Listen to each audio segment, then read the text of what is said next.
Chapter 1. London, 1814. William Hampton, Viscount Worthe, glared at the nervous footman blocking the doorway. "Say that again," he ordered. The footman swallowed, his eyes darting from Worth's frown to his clenched fists. "The young miss is not at home, sir." He bit his lip and leaned forward, his manner confiding. "I don't mean in the sense of not receiving visitors, sir. She's not here at all." The paper that had blighted his life crackled in his pocket as Worthe stiffened. "I believe I asked for J. Tillney." He spoke slow and clearly this time. "Yes, sir." Now the footman looked at him as if he were the one with attics to let. "But, as I said, she's not here. She's rarely home lately." "Do you mean to say that J. Tillney is a girl?" The footman began to look alarmed. "Wait." Worthe pulled the letter from his pocket. "Lord Tillney franked this. This is his home, is it not?" "Yes, sir." "And is there no one else in the house who might have signed a letter with that signature? Not the Baron himself, but his heir, a ward?" He fought to keep the sudden desperation from his tone. "A nephew?"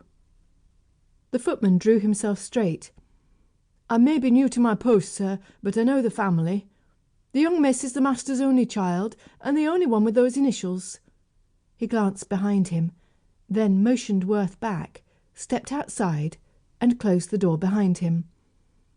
"I'm risking my place saying so, sir, but if that letter is indeed from Miss Jane, then I beg you will not mention it to anyone else.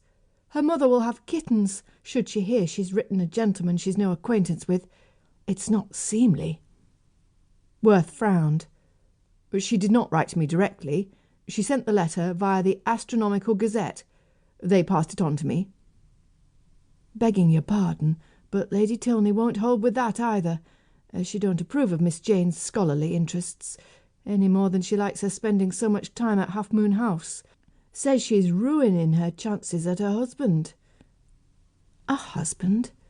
Worth's humiliation doubled. All of his plans had been put in jeopardy by a debutante. A call sounded from inside. "Oh, that's Weeks. I must get back to my post." "Hold, please.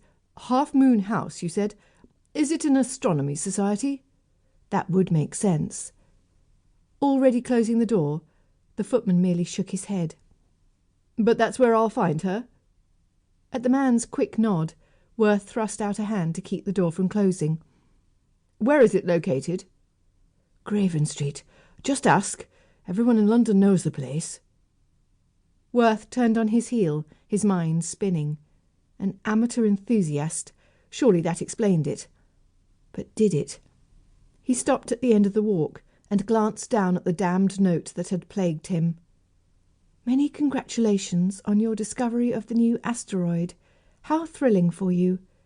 I read over your mathematics and ideas on the variations in Uranus's orbit with interest.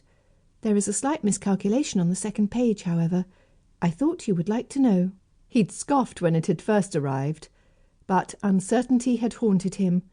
He checked all of his calculations again. It had taken him 2 days to find the mistake. He'd been furious, humiliated, despondent. How had he missed it? How had everyone else, at the Gazette and beyond? Truthfully, it didn't destroy his plans. He just had to make adjustments. But the corrections smarted. He'd become obsessed with meeting the man who'd sent it. He'd left off work on his telescope, gathered his papers, and come straight to London, purposefully not informing his mother of his arrival, so as to avoid the inevitable dragging forth of every unmarried chit of her acquaintance. And now he found that it was one of them he searched for. He crumpled the letter and threw it aside, stomped onto the pavement, vowing to put the incident behind him.